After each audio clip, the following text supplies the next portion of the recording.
13 दिसंबर 2024 कानपुर के शिवराजपुर की एक बिजनेसमैन फैमिली पार्टी में जाने के लिए रेडी होती है। उन लोगों को फैमिली फंक्शन में जाना था और 13 दिसंबर की रात को जाना था और 14 दिसंबर की सुबह तक वापस अपने घर आना था। तो वो लोग रेडी हो रहे थे और इसी दौरान उनकी एक छोटी बेटी कहती है कि मेरी तबीयत ठीक नहीं है और मैं आज रात फैमिली फंक्शन में नहीं आ पाऊंगी, तो आप लोग चले जाओ और एक रात की ही बात है, मैं घर पे रहकर आराम करती हूँ। उसकी फैमिली बोलती है कि कोई बात नहीं, तुम दवाई ले लेना और तुम हमारे साथ चलो। लेकिन वो बोलती है कि नहीं, मैं बिल्कुल नहीं आ सकती, मेरी तबीयत बिल्कुल भी ठीक नहीं है। वहाँ पर जाकर और मेरी तबीयत और बिगड़ सकती है क्योंकि दिसंबर का महीना है और बहुत ठंड पड़ रही है।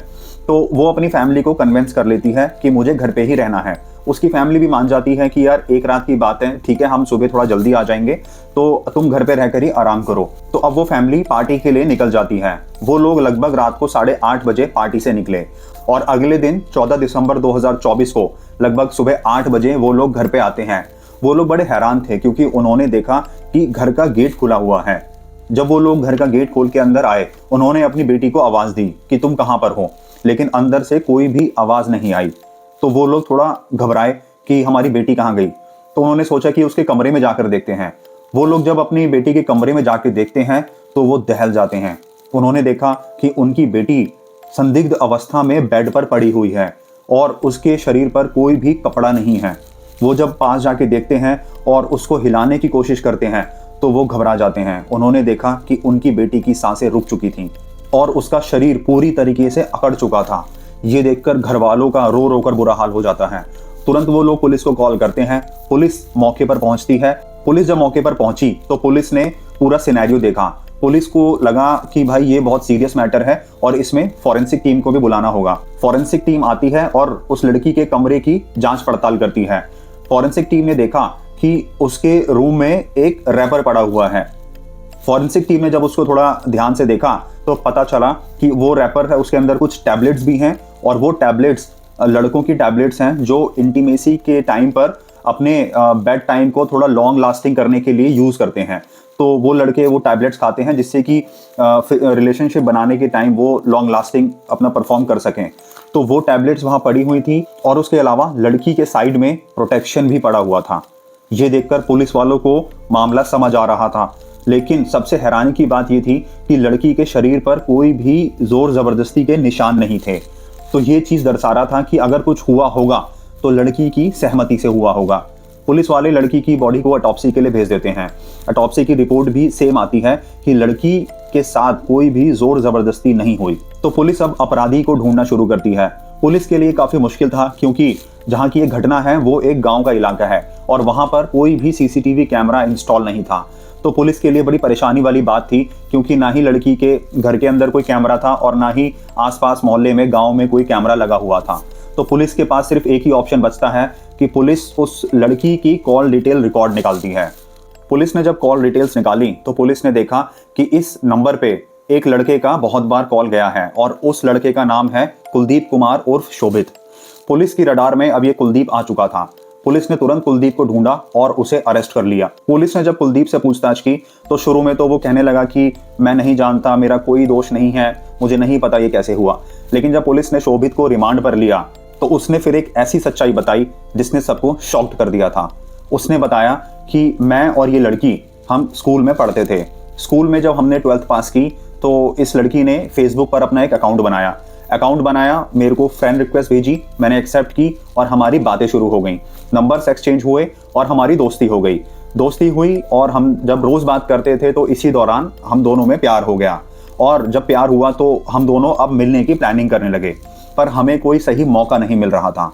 फिर आती है 13 दिसंबर का वो दिन जब लड़की के घर वालों को शादी में जाना था, एक पार्टी में जाना था।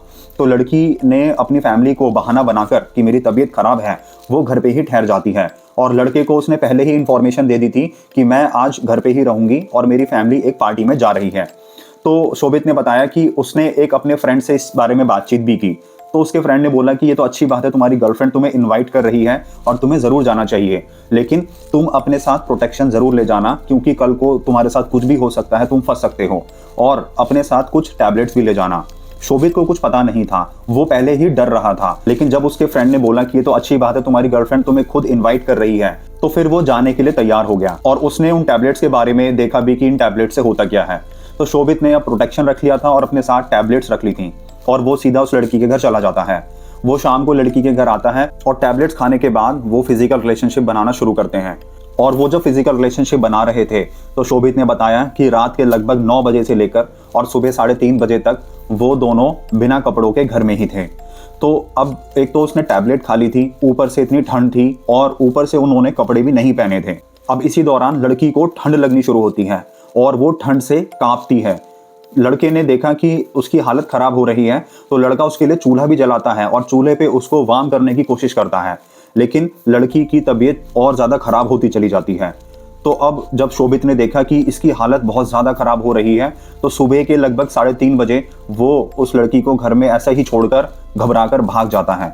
और फिर जब सुबह उसके घर वाले आते हैं तो देखते हैं कि उनकी बेटी नग्न अवस्था में उसका शरीर अकड़ा हुआ बेड पर पड़ा हुआ है।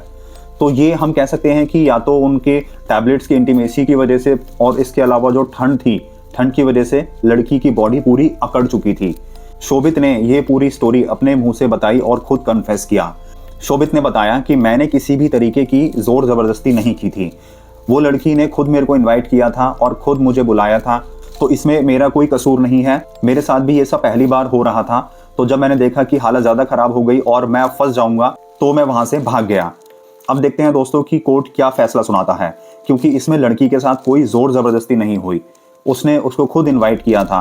अब ये सिचुएशन ऐसी क्रिएट हो गई थी कि या तो टैबलेट्स का असर हम कह सकते हैं या तो ठंड का असर हम कह सकते हैं कि लड़की की बॉडी अगड़ जाती है और उसकी सांसें थम जाती हैं। दोस्तों, हमारे जो एल्डर्स होते हैं, हमारे पेरेंट्स होते हैं, वो हमें यही एडवाइस देते हैं कि इस उम्र में हमें इन चीज़ों से दूर रहना चाहिए, क्योंकि उन्होंने पूरी दुनिया देखी हुई होती है कि हमें किस एज में क्या करना चाहिए और क्या नहीं। तो इसीलिए वो हमें एडवाइस देते हैं कि हमारी ये जो एज है इसमें हमें सिर्फ अपने फ्यूचर पर, हमारे गोल पर फोकस करना चाहिए और इन सब चीज़ों से थोड़ा दूर रहना चाहिए। अगर वो लड़की शोभित को इनवाइट नहीं करती और शोभित भी जाने से मना कर देता तो शायद वो लड़की आज जिंदा होती। तो दोस्तों, ये थी आज की कहानी। अपना ख्याल रखिए, अपनी फैमिली का ख्याल रखिए, अपने पेरेंट्स की एडवाइस को मानिए, उनको सुनिए, उनकी बात को डीपली समझिए कि वो क्या कहना चाह रहे हैं। वो कभी भी हमें गलत एडवाइस नहीं देंगे, वो हमेशा हमारे अच्छे के बारे में ही बोलेंगे। तो मिलते हैं अगले केस में एक नई कहानी के साथ। तो ऐसे ही ट्रू क्राइम स्टोरीज देखने के लिए वीडियो लाइक करके चैनल सब्सक्राइब कर दें, बेल आइकन प्रेस कर दें, जिससे नेक्स्ट वीडियो आपसे मिस ना हो।